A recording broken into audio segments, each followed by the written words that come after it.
અમેરિકામાં ભારે વરસાદ સાથે વાવાઝોડાએ તબાહી મચાવી 2 લાખ ઘરોમાં વીજળી ડૂલ, 6ના મોત.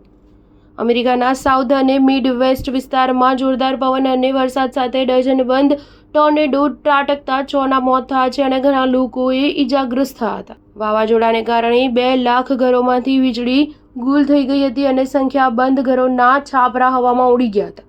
અનેક કાર્સ પણ વાવાઝોડામાં ગળથોલિયા ખાતી દેખાઈ હતી.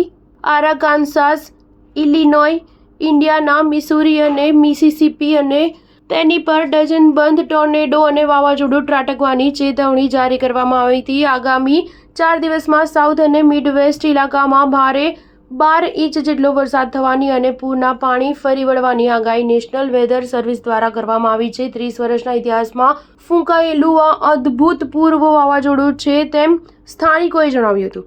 નેશનલ વેધર સર્વિસ સાથે કામ કરતી હવામાન શાસ્ત્રી ચેલી અમીને જણાવ્યું હતું કે આરાકાનસાસમાં બ્લિથવિલેમાં ટોર્નેડો ઇમરજન્સી જાહેર કરવામાં આવી હતી. ટોર્નેડોને કારણે ધૂળની ડમરીઓ 20,000 ફૂટની ઊંચાઈ સુધી ફૂંકાઈ હતી.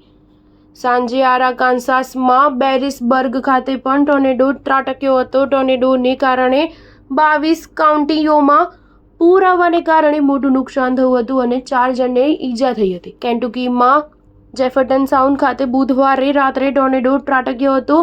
કેન્ટુકીમાં ટોર્નેડોમાં ઉડેલો માલસામાન ચર્ચ પર ત્રાટકતા 4 જણાને ઈજા થઈ હતી. ઇન્ડિયાનામાં પણ એક ગોદામમાં હિસ્સો તૂટી પડ્યો હતો. મિસુરીમાં પાયલેટ ગ્રોવ ખાતે વાવાઝોડાને કારણે વીજળીના થાંભલાઓ વળી ગયા હતા અને કારો ગળથોલિયા ખાતી જોવા મળી હતી. નિવાડામાં પણ શહેરની આસપાસના વિસ્તારોમાં સવારે વાવાઝોડાની અસર જોવા મળી હતી.